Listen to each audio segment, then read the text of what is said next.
કેમ છો બાળકો? આની પહેલાંના વિડીયોમાં આપણે બાયોટેકનોલોજીનું 12મું ચેપ્ટર જે છે એ આખું પૂરું કરી લીધું છે. આજે આપણે છઠ્ઠા ચેપ્ટરના અમુક ટોપિકનો અભ્યાસ કરવો છે. મેં તમને છઠ્ઠું ચેપ્ટર અડધું છોડાવેલું હતું, બરાબર? અને મેં તમને કીધું હતું કે છઠ્ઠું ચેપ્ટર જ્યારે તમે લાઈવ સ્કૂલમાં આવો ત્યારે જ તમને ભણાવી શકાશે, કારણ કે થોડું અઘરું છે. એટલે છઠ્ઠા ચેપ્ટરના અત્યારે જે હું ટોપિક ભણાવું છું એ આમ કમ્પેરેટિવલી સહેલા છે, અને અમુક જ ટોપિક આજે હું તમને કરાવીશ, બરાબર? એમાંથી પહેલો ટોપિક છે human genome project. Human genome project શું છે એના વિશે ટૂંકમાં સમજાવો, બરાબર? તો એની વિશે આપણે ચર્ચા કરશું. વચ્ચે મેં અમુક ટોપિક છોડી દીધા છે, બરાબર? એટલે એ બધા આપણે રૂબરૂ તમે આવો ને ત્યારે કરાવીશ, પણ અત્યારે હ્યુમન જીનોમ પ્રોજેક્ટ વિશે ભણીએ. ડીએનએમાં જોવા મળતા બેઝનો અનુક્રમ કોઈપણ સજીવની આનુવંશિક માહિતી નિશ્ચિત કરે છે. એમ પણ કહી શકાય કે કોઈપણ સજીવની આનુવંશિક ભાત તેના ડીએનએમાં જોવા મળતા અનુક્રમો દ્વારા નિશ્ચિત થાય છે. ડીએનએની અંદર અનુક્રમ આવેલો હોય, બેઝનો અનુક્રમ આવેલો હોય. તમને ખ્યાલ હોય તો નાઇટ્રોજન બેઝ હોય ને ડીએનએની અંદર, ATCG એવી રીતે નાઇટ્રોજન બેઝ અનુક્રમમાં ગોઠવાયેલા હોય. નાઇટ્રોજન બેઝનો ચોક્કસ ક્રમ ગોઠવાયેલો હોય. હવે નાઇટ્રોજન બેઝનો ચોક્કસ ક્રમ છે એ જ આનુવંશિક માહિતી છે. નાઇટ્રોજન બેઝનો જે ચોક્કસ ક્રમ હોય એ જ શું દર્શાવતો હોય છે? આનુવંશિક માહિતી દર્શાવતો હોય છે. એટલે આપણે એમ પણ કહી શકીએ કે કોઈ સજીવની આનુવંશિક ભાત જે છે એ એના ડીએનએમાં જોવા મળતા ક્રમ દ્વારા નક્કી થશે. કોઈ પણ સજીવની આનુવંશિક ભાત કોના દ્વારા નક્કી થાય છે? ડીએનએમાં જોવા મળતા ક્રમ દ્વારા નક્કી કરવામાં આવે છે. કોઈ પણ સજીવની આનુવંશિક ભાત કોના દ્વારા નક્કી થાય? તેના ડીએનએમાં જોવા મળતા અનુક્રમો દ્વારા નિશ્ચિત થાય છે. ક્લિયર? તો પહેલો પોઈન્ટ શું કહે છે? ડીએનએમાં જોવા મળતા બેઝનો અનુક્રમ કોઈ પણ સજીવની આનુવંશિક માહિતી નિશ્ચિત કરે છે. અને એમ પણ કહી શકાય કે કોઈ પણ સજીવની આનુવંશિક ભાત તેના ડીએનએમાં જોવા મળતા અનુક્રમો દ્વારા નિશ્ચિત થાય છે. જીનેટિક એન્જિનિયરિંગ તકનિકના વિકાસથી કોઈપણ ડીએનએના ટુકડાનું અથવા ખંડનું અલગીકરણ કે ક્લોનિંગ કરી શકાય છે. આપણે જીનેટિક એન્જિનિયરિંગ વિશે 11મા ચેપ્ટરમાં ભણી ગયા છીએ. તો જીનેટિક એન્જિનિયરિંગની પદ્ધતિનો વિકાસ થયો એટલે તમે કોઈપણ ડીએનએનો એક ખંડ હોય એને આપણે અલગ કરતાં શીખી શક્યા, એનું ક્લોનિંગ કરતાં પણ શીખી શક્યા છીએ, બરાબર? જીનેટિક એન્જિનિયરિંગ ટેકનિકનો વિકાસ થયો એના લીધે આપણે કોઈ એક ડીએનએના ટુકડાને અલગ કરતાં પણ શીખી શક્યા અને એનું ક્લોનિંગ કરતાં પણ શીખી શક્યા છીએ, બરાબર? 1990માં હ્યુમન જીનોમ પ્રોજેક્ટની શરૂઆત થઈ હતી, જે 2013માં પૂરો થયો હતો. HGP હ્યુમન જીનોમ પ્રોજેક્ટનું શોર્ટમાં શું લખાય? HGP લખાય. એની શરૂઆત ક્યારે થઈ હતી? 1990માં. અને ક્યારે પૂરો થયો? 2013માં પૂરો થયો. એટલે 13 વર્ષ લાંબો હતો, બરાબર? એટલે આ 13 વર્ષીય પ્રોજેક્ટ હતો. હવે આ પ્રોજેક્ટની શરૂઆત કોણે કરી હતી, અથવા સૌથી પહેલાં આ પ્રોજેક્ટમાં ભાગ કોણે લીધો હતો?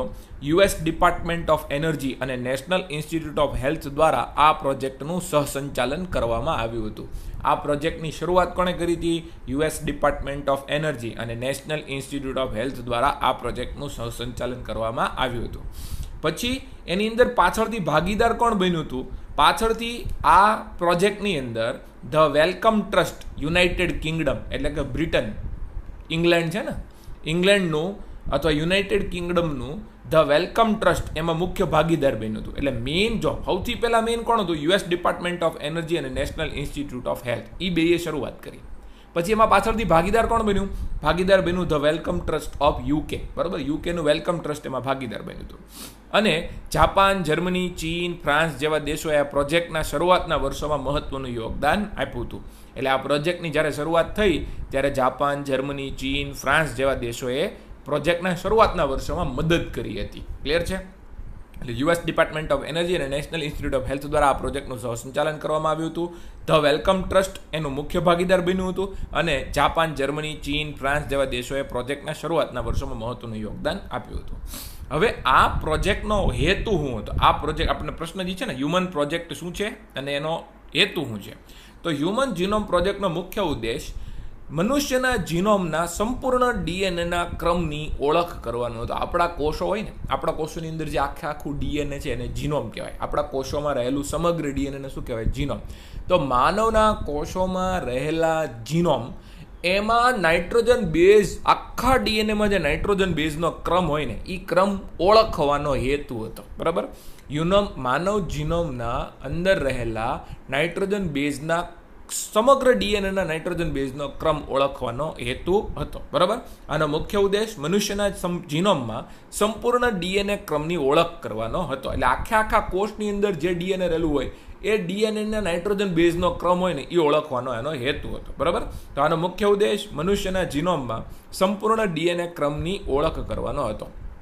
હવે 2 પરિબળોએ આ વસ્તુને શક્ય બનાવ્યું. બરાબર. એટલે હ્યુમન જીનોમ પ્રોજેક્ટ કરવા માટે થઈને 2 પરિબળોએ મદદ કરી. કોણે મદદ કરી? એક તો જીનેટિક એન્જિનિયરિંગ તકનીકે મદદ કરી, જેના દ્વારા ડીએનએના કોઈ પણ ખંડનું અલગીકરણ અને ક્લોનિંગ શક્ય બન્યું. સૌથી પહેલાં તમારે કોઈ ડીએનએનો ક્રમ નક્કી કરવો હોય તો પહેલાં તો ડીએનએને કોષમાંથી કાઢવું પડે. બરાબર. તો એ કોના દ્વારા શક્ય બન્યું? ડીએનએનું અલગીકરણ કરવું પડે. અને ડીએનએનું અલગીકરણ કોના દ્વારા શક્ય બન્યું? જીનેટિક એન્જિનિયરિંગ દ્વારા શક્ય બન્યું. તો હ્યુમન જીનોમ પ્રોજેક્ટમાં સૌથી પહેલાં કોણે મદદ કરી? જીનેટિક એન્જિનિયરિંગ તકનીકે મદદ કરી, જેના દ્વારા ડીએનએના કોઈ પણ ખંડનું અલગીકરણ શક્ય બન્યું અને ક્લોનિંગ શક્ય બન્યું. અલગીકરણ એટલે કોષમાંથી ડીએનએને અલગ કરવું, અને ક્લોનિંગ એટલે એની કોપી બનાવવી. બરાબર.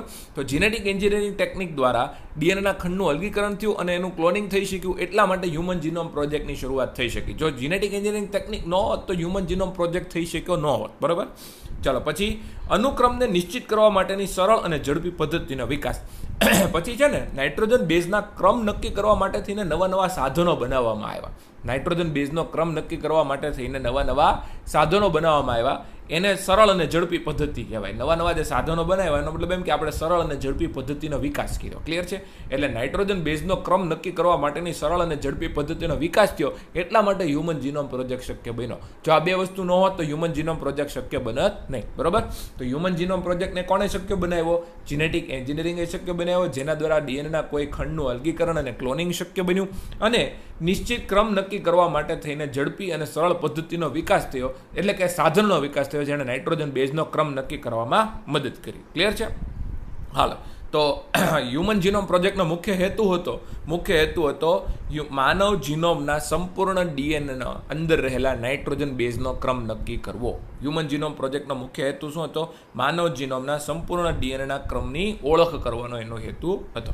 હાલો, બીજી વાત કરીએ કે નીચેના કારણોસર હ્યુમન જીનોમ પ્રોજેક્ટને મેગા પ્રોજેક્ટ કહેવામાં આવે છે. માનો કે તમે કોઈ નવો પ્રોજેક્ટ સ્ટાર્ટ કરો, એ નાનોય હોઈ શકે, બહુ મોટોય હોઈ શકે. બરાબર. મોટો હોય તો એને મેગા પ્રોજેક્ટ કહેવાય, નાનો હોય તો સ્મોલ પ્રોજેક્ટ કહેવાય. બરાબર છે? તો હ્યુમન જીનોમ પ્રોજેક્ટને આપણે શું કામ મેગા પ્રોજેક્ટ કહીએ છીએ?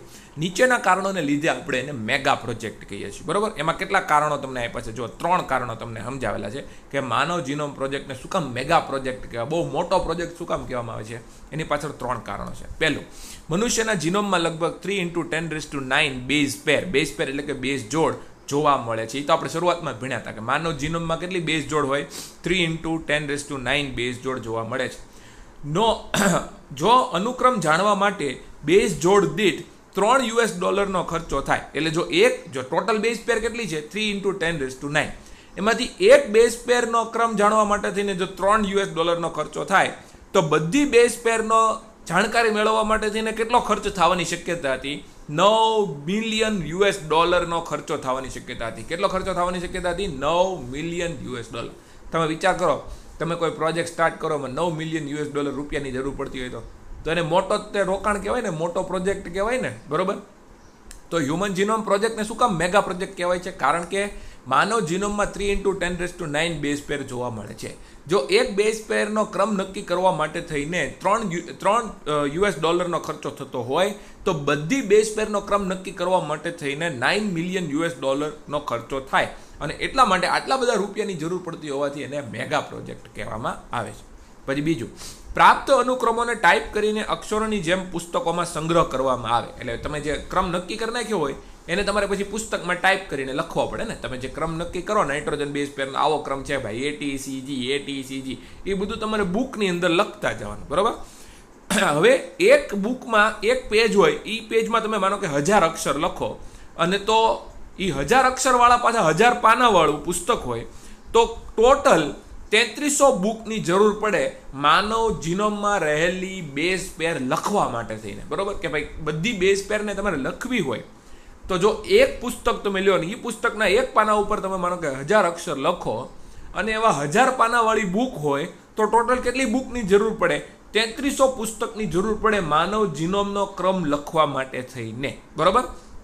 એટલે માનવ જીનોમને લખવા માટે થઈને 3300 પુસ્તકોની જરૂર પડે. માનવ જીનોમને લખવા માટે થઈને શેની જરૂર પડે? 3300 પુસ્તકની જરૂર પડે. એટલા માટે એક પુસ્તકમાં સમાઈ જાય એવડો નથી.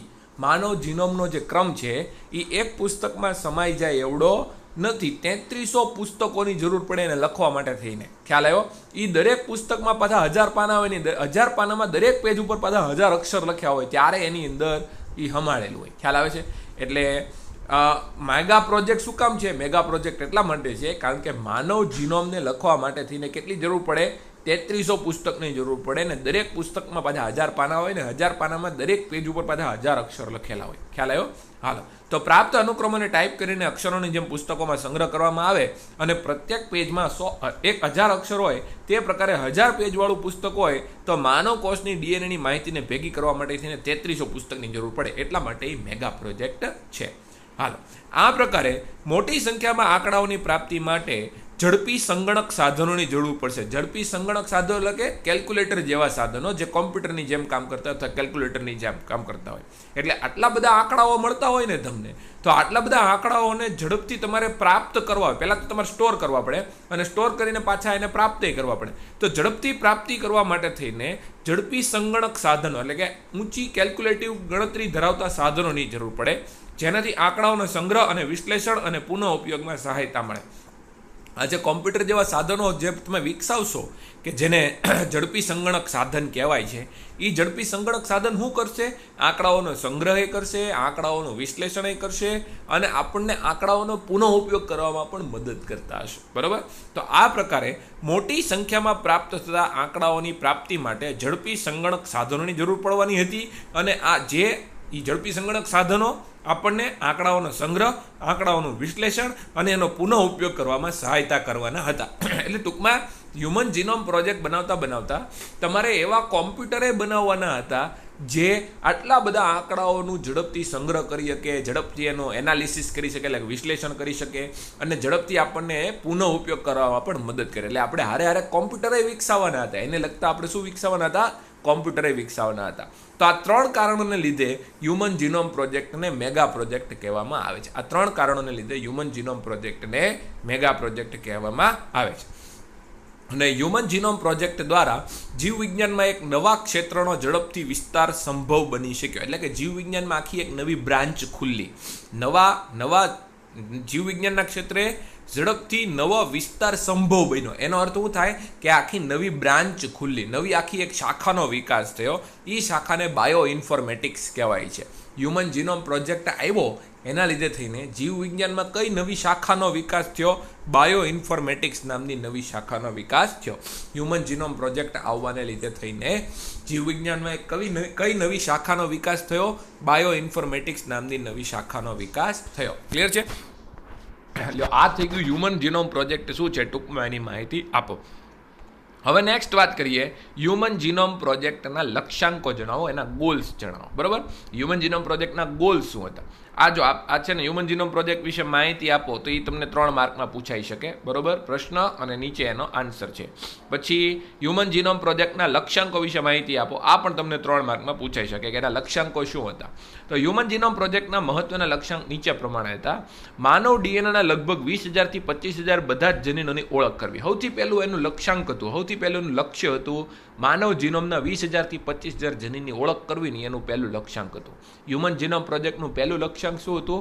માનવ ડીએનએમાં રહેલા 20,000 થી 25,000 જનીનોની ઓળખ કરવી. હ્યુમન જીનોમ પ્રોજેક્ટનું પહેલું લક્ષ્યાંક હતું માનવ ડીએનએમાં રહેલા લગભગ 20,000 થી 25,000 જનીનોની ઓળખ કરવી.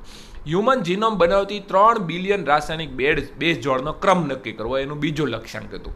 હ્યુમન જીનોમ બનાવતી એટલે કે માનવનું જીનોમ બનાવતી 3 બિલિયન બેઝ જોડનો ક્રમ નક્કી કરવો. માનવ જીનોમમાં કેટલી બેઝ જોડ છે? 3 બિલિયન બેઝ જોડ, અથવા તમે એમ પણ કહી શકો 3 × 10⁹ બેઝ પેર. પણ અહીંયા તમારે બિલિયન શબ્દ જ વાપરવાનો છે કારણ કે અહીંયા એ રીતે લખ્યું છે એટલા માટે. બરાબર? તો હ્યુમન જીનોમ બનાવતી 3 બિલિયન રાસાયણિક બેઝ જોડનો ક્રમ નક્કી કરવો એની બીજો લક્ષ્ય હતું. ત્રીજું, માહિતીને ડેટાબેઝ સ્વરૂપે કોમ્પ્યુટરમાં સંગ્રહ કરવો. માનો કે તમે હ્યુમન જીનોમની માહિતી લઈ લીધી, હવે એ માહિતીને તમારે ક્યાંક સ્ટોર તો કરવી પડશે કોમ્પ્યુટરની અંદર. તો મળતી માહિતીનો ડેટાબેઝ સ્વરૂપે કોમ્પ્યુટરમાં સંગ્રહ કરવો. કોમ્પ્યુટરમાં તમે કાંઈ પણ સ્ટોર કરતા હો ને તેને ડેટાબેઝ કહેવાય. કોમ્પ્યુટરમાં આપણે કાંઈ પણ સંગ્રહ કરીએ તેને શું કહેવાય? ડેટાબેઝ. તો મળતી માહિતીનો ડેટાબેઝ સ્વરૂપે સંગ્રહ કરવો. પછી ચોથું, માહિતીના વિશ્લેષણ માટેના ઉપકરણોમાં સુધારો કરવો. હવે માનો કે એ માહિતીનું વિશ્લેષણ કરવું હશે તો કોણ કરશે? એ કોમ્પ્યુટર કરશે, બરોબર. માનો કે તમે માહિતી કોમ્પ્યુટરની અંદર નાખી દીધી, તો કોમ્પ્યુટરનું કામ ખાલી માહિતીનો સંગ્રહ કરવાનું નથી, કોમ્પ્યુટરનું કામ પાછું માહિતીનું વિશ્લેષણ કરવાનું છે કે ભાઈ માનવ જીનોમની અંદર આખી જે માહિતી છે એ માહિતીનું એનાલિસિસ કોણ કરશે? એ કોમ્પ્યુટર જ તે કે જેની અંદર તમે બધું સંગ્રહેલું છે, બરોબર. એ કોમ્પ્યુટર જ તેનું એનાલિસિસ કરવાનું છે કે જેની અંદર આપણે બધું સંગ્રહેલું છે. તો એ કોમ્પ્યુટરને તમારે સુધારવા પડે. એ કોમ્પ્યુટરને આપણે શું કરવા પડે? સુધારવા પડે, સારી ક્વોલિટીના બનાવવા પડે. એટલે ચોથો ધ્યેય શું હતો? માહિતીના વિશ્લેષણ માટેના ઉપકરણોમાં સુધારો કરવાનો, કે જે કોમ્પ્યુટરની અંદર તમે માહિતીનો સ્ટોરેજ કરેલું છે, જે કોમ્પ્યુટરમાં તમે માહિતી બધી સંગ્રહેલી છે, એ કોમ્પ્યુટરની એટલે એ ઉપકરણને તમારે શું કરવાના? અપગ્રેડ કરવાના, એને અપડેટ કરવાના, એને સુધારવાના, બરાબર. એટલે માહિતીના વિશ્લેષણ માટેના ઉપકરણોમાં સુધારો કરવાનો એ ચોથું લક્ષ્ય હતું. પછી પાંચમું, સંબંધિત માહિતીને ઇન્ડસ્ટ્રીઝ જેવા ખાનગી સેક્ટરમાં આપવી. માનો કે હવે તમે માહિતી કોમ્પ્યુટરની અંદર નાખી દીધી છે, એ કોમ્પ્યુટરને તમે અપગ્રેડ કરી દીધું, એને અપડેટ કરી દીધું, પછી તમારે માહિતી કોને આપવાની? ઉદ્યોગોને આપવાની, ફાર્માસ્યુટિકલ કંપનીઝને આપવાની, દવા બનાવવાવાળી કંપનીઓની બધી હોય ને એને તમારે દેવાની, જેથી એ બધાય એનો ઉપયોગ કરીને બધી દવાઓ ને રસીઓ ને નવા નવા રોગોનું નિદાનની પદ્ધતિ ને નવા નવા રોગોની નવી નવી સારવાર ને એની બધી ચકાસણી કરે, બરાબર. તો સંબંધિત માહિતી કે જે તમે સંગ્રહેલી છે કોમ્પ્યુટરની અંદર, એ માહિતીને ઇન્ડસ્ટ્રીઝ જેવા ખાનગી સેક્ટરમાં આપવી અથવા ફેરવવી. ઇન્ડસ્ટ્રી, ઉદ્યોગો હોય ને, એ ઉદ્યોગોને તમારે એ માહિતીને દઈ દેવાની, એનું એવું લક્ષ્ય હતું, બરાબર. તો સંબંધિત માહિતીને ઇન્ડસ્ટ્રીઝ જેવા ખાનગી સેક્ટરમાં ફેરવવી એટલે કે એને આપવી, બરાબર. હાલો, પછી પ્રોજેક્ટ સંબંધિત નૈતિક, કાયદાકીય અને સામાજિક સમસ્યાઓને સમજવી. હવે જો હ્યુમન જીનોમ પ્રોજેક્ટ જ્યારે ચાલુ થયો ને, એટલે એની સામે ઘણા લોકોએ ઘણા બધા પ્રશ્નો ઊભા કર્યા હતા કે ભાઈ તમે માનવ જીનોમની બધી માહિતીને કોમ્પ્યુટરની અંદર સંગ્રહી નાખશો અને પછી એ માહિતીને પાછી કોઈ ઉદ્યોગોની અંદર વેચી દેશો, તો કદાચ એવું બને કે કોઈ ઉદ્યોગ એનો દુરુપયોગ કરે, કોઈ ઉદ્યોગ એનો શું કરે? દુરુપયોગ કરે. તો એટલા માટે થઈને એને લગતા નૈતિક પ્રશ્નો ઉત્પન્ન થયા હતા. બધા લોકોએ હ્યુમન જીનોમ પ્રોજેક્ટની સામે વાંધો ઉઠાવ્યો હતો, બરાબર. તો એ વાંધો ઉઠાવ્યો તો એ વાંધાનો જવાબ દેવાનું કામ હતું આ વૈજ્ઞાનિકોનું. જે વૈજ્ઞાનિકોએ હ્યુમન જીનોમ પ્રોજેક્ટ સ્ટાર્ટ કર્યો, એ વૈજ્ઞાનિકોએ આ પ્રશ્નોના જવાબે દેવાના હતા. કયા કયા પ્રશ્નોના જવાબ દેવાના હતા?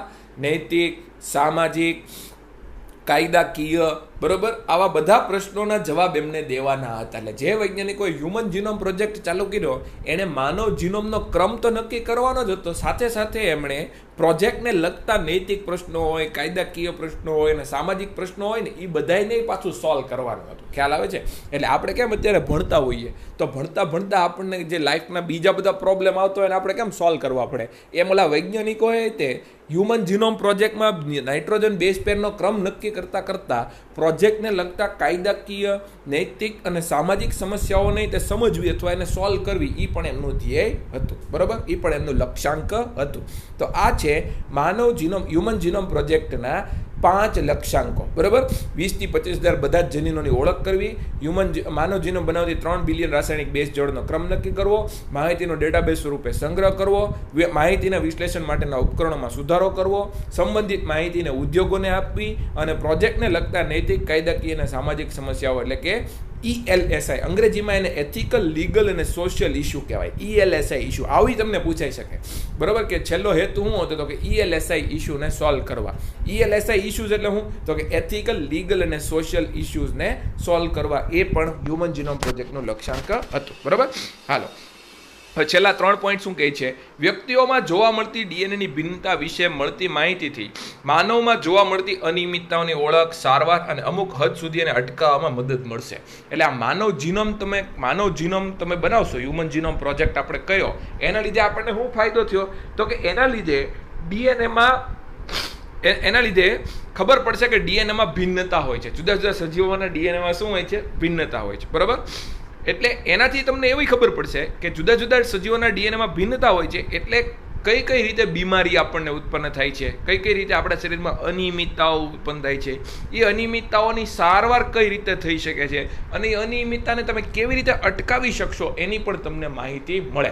એટલે આ હ્યુમન જીનોમ પ્રોજેક્ટ ચાલુ કર્યો એનાથી આપણને શું ફાયદો થાય તો કે માનવના શરીરમાં ઉત્પન્ન થતી અનિયમિતતાઓની ઓળખ કરવામાં મદદ મળશે, પછી અનિયમિતતાઓની સારવાર કરવામાં મદદ મળશે અને અમુક હદ સુધી અનિયમિતતાઓ એટલે કે બીમારીઓને અટકાવવામાં પણ મદદ મળવાની છે. એટલે હ્યુમન જીનોમ પ્રોજેક્ટ આપણા શરીરમાં ઉત્પન્ન થતી બીમારીઓની ઓળખ કરાવવા મદદ કરે છે, એની સારવાર કરાવવા મદદ કરવાનો છે અને અમુક હદ સુધી બીમારીઓને અટકાવવામાં તે ભવિષ્યમાં મદદ કરશે. આ કંઈ નાનો સૂનો પ્રોજેક્ટ નથી, બરોબર. હ્યુમન જીનોમ પ્રોજેક્ટ એ કોઈ નાનો સૂનો પ્રોજેક્ટ નથી. આ પ્રોજેક્ટમાંથી જે માહિતી મળશે એ માહિતી ભવિષ્યમાં આપણને બીમારીઓની ઓળખ કરાવવા મદદ કરશે, એની સારવાર કરવામાં મદદ કરવાની છે અને બીમારીઓને અટકાવવામાં મદદ કરવાની છે. ક્લિયર? હાલો, માનવેતર સજીવોના ડીએનએના ક્રમોની જાણકારીના આધારે તેમની ક્ષમતાનો ઉપયોગ સ્વાસ્થ્ય સુરક્ષા, કૃષિ, ઉર્જા ઉત્પાદન અને પર્યાવરણીય સુધારની દિશામાં પણ પ્રગતિ થઈ શકે છે. હવે જો આપણે હ્યુમન જીનોમ પ્રોજેક્ટ જ્યારે આપણે સ્ટાર્ટ કર્યો ને ત્યારે ખાલી માનવના ડીએનએનો ક્રમ નક્કી કરવાની શરૂઆતમાં વાત હતી. શરૂઆતમાં ખાલી કોની વાત હતી? માનવના ડીએનએનો ક્રમ નક્કી કરવાની એમાં વાત હતી. પણ પાછળથી માનવ સિવાયના સજીવોનો પણ ક્રમ નક્કી કરવાની ચર્ચા થઈ અંદર, બરોબર. એટલે હ્યુમન જીનોમ પ્રોજેક્ટમાં માનવ સિવાયના તે સજીવોના ડીએનએનો ક્રમ નક્કી કરવાની પાછળથી ઉમેરો થયો. એટલે કે માનવેતર સજીવોનો ડીએનએનો તે ક્રમની જાણકારી લેવાની પછી શરૂઆત કરી આ પ્રોજેક્ટની નીચે જ તે, બરાબર. આ પ્રોજેક્ટ અંતર્ગત માનવ સિવાયના સજીવોના ડીએનએનો ક્રમ નક્કી કરવાની પણ વાત ચાલી. હવે આ સજીવોનો ક્રમ તમે જાણશો તો તમને એ ક્રમનો તમે ક્યાં ફાયદો લઈ શકવાના છો? એ ક્રમનો ફાયદો આપણને સ્વાસ્થ્ય સુરક્ષા ક્ષેત્રમાં થવાનો છે, કૃષિ ક્ષેત્રમાં થવાનો છે, ઉર્જા ઉત્પાદનના ક્ષેત્રે થશે અને પર્યાવરણના સુધારની દિશામાં પણ આપણે એનો ઉપયોગ કરશું. એટલે માનવ સિવાયના સજીવોના ડીએનએનો ક્રમ નક્કી કરવાથી આપણને કયા કયા ક્ષેત્રોમાં ફાયદો થવાનો છે? તો કે માનવ સિવાયના સજીવોના ડીએનએનો ક્રમ નક્કી કરવાને લીધે આપણને સુરક્ષા ક્ષેત્રમાં, કૃષિ ક્ષેત્રમાં, ઉર્જા ઉત્પાદનના ક્ષેત્રમાં અને પર્યાવરણના સુધારની દિશામાં પણ આપણે પ્રગતિ કરી શકવાના છીએ, બરાબર. એટલે હ્યુમન જીનોમ પ્રોજેક્ટમાં ખાલી માનવના ડીએનએનો ક્રમ નહોતો નક્કી કરવામાં આવ્યો, પાછળથી બીજા સજીવોનો ક્રમ નક્કી કરવામાં આવ્યો હતો. ફળમાખી હતી, ઉંદર હતો, ચોખા હતા, બરાબર. આવા બધા સજીવોનો તે ક્રમ નક્કી કરવામાં આવ્યો હતો, બરાબર છે. હાલો, જો નીચે લખ્યું જ છે આપણે કેટલાક બેક્ટેરિયા, યીસ્ટ, સૂત્રકૃમિ, ડ્રોસોફિલા, ડાંગર, એરેબિડોપ્સિસ અનુક્રમોની પણ જાણકારી મળી શકે છે. એટલે માનવ જીનોમ પ્રોજેક્ટમાં હારે તમે બેક્ટેરિયાનો ક્રમ નક્કી કર્યો, આપણે યીસ્ટનો ક્રમ નક્કી કર્યો, સૂત્રકૃમિઓનો અમુક ક્રમ નક્કી કર્યો, ડ્રોસોફિલા ફળમાખીનો આપણે ક્રમ નક્કી કર્યો હતો, એરેબિડોપ્સિસ એટલે કે ચોખાનું એક પ્રકાર છે, એરેબિડોપ્સિસ શું છે? ડાંગરનો એક પ્રકાર, એનો તે આપણે ક્રમ નક્કી કર્યો છે. ક્લિયર? એટલે માનવ જીનોમ પ્રોજેક્ટમાં ખાલી માનવના ડીએનએનો ક્રમ નથી નક્કી કર્યો, બેક્ટેરિયા, યીસ્ટ, ડ્રોસોફિલા, ડાંગર અને એરેબિડોપ્સિસ એટલે કે ચોખાની એક જાત, એનો પણ આપણે ક્રમ નક્કી કર્યો. અને આ બધી વસ્તુ, આ બધાના ક્રમનો આપણને ક્યાં ફાયદો થવાનો છે? આ બધાના ક્રમનો ફાયદો આપણને સ્વાસ્થ્ય સુરક્ષા ક્ષેત્રે, કૃષિ ક્ષેત્રે, ઉર્જા ઉત્પાદન ક્ષેત્રે અને પર્યાવરણના સુધારની દિશામાં પણ આપણને પ્રગતિ કરવામાં મદદ કરવાનો છે. ક્લિયર? લ્યો, તો આ થઈ ગયું તમારું હ્યુમન જીનોમ પ્રોજેક્ટના લક્ષ્યાંકો. અને આની પહેલાં તમને ટોપિક ભણાવ્યો હતો કે હ્યુમન જીનોમ પ્રોજેક્ટ શું છે એની વિશે ટૂંકમાં માહિતી આપો. આજે આ 2 ટોપિક તમને ભણાવ્યા છે. આની પછીના વિડીયોમાં તમને જો હ્યુમન જીનોમ પ્રોજેક્ટની કાર્યપ્રણાલી છે ને એ આમ થોડું અઘરું છે. જો એવું લાગશે કે આમાં ભણાવવા જેવું છે તો તમને ભણાવીશ, પછી સીધો એ ટોપિક સ્કીપ કરીને હ્યુમન જીનોમ પ્રોજેક્ટના લક્ષ્યાંકો ભણાવીશ અને પછી ભણાવીશ તમને હ્યુમન જીનોમ પ્રોજેક્ટના પ્રયોજનને ભાવિ પડકારો વિશે, બરાબર. તો જે ટોપિક સહેલા છે ને એ જ તમને ઓનલાઈન મોડમાં ભણાવવાના છે. અઘરા ટોપિક તો તમે રૂબરૂ આવો ને ત્યારે તમને ભણાવીશ, બરાબર. બાકી કાંઈ 6થું ચેપ્ટર ઓનલાઈન ભણાવાય નહીં. જો 6થું ચેપ્ટર ઓનલાઈન ભણાવો તો બહુ મહત્વનું ચેપ્ટર છે. આ ચેપ્ટર તમને હરખું ન આવડે તો તમારું પછી બધું બગડે ભણવાનું. એટલે એ તો તમે રૂબરૂ આવે ને ત્યારે જ તમને ભણાવીશ. ઇઝી ટોપિક હશે ને એ જ કરાવીશ ઓનલાઈન, બાકી તો તમે રૂબરૂ આવો ત્યારે જ તમને ભણાવીશ. હવે કાંઈ બહુ વાર નથી, 1 મહિના જેવી જ વાર છે, બરાબર. પછી તો બધી સ્કૂલો ચાલુ થઈ જશે. ઓકે, તો ચાલો મળીએ છીએ આની પછીના વિડીયોની અંદર. અત્યારે જે ભણાવ્યું છે એને 2-3 વાર સાંભળો, શાંતિથી ટેક્સ્ટબુકમાં વાંચો. આપ તો ટેક્સ્ટબુક જ ભણાવી છે, બરાબર. એટલે હરખું પાકું કરી નાખજો, અત્યારે એને પાકું કરી નાખજો. ઓકે, ચલો બાય બાય.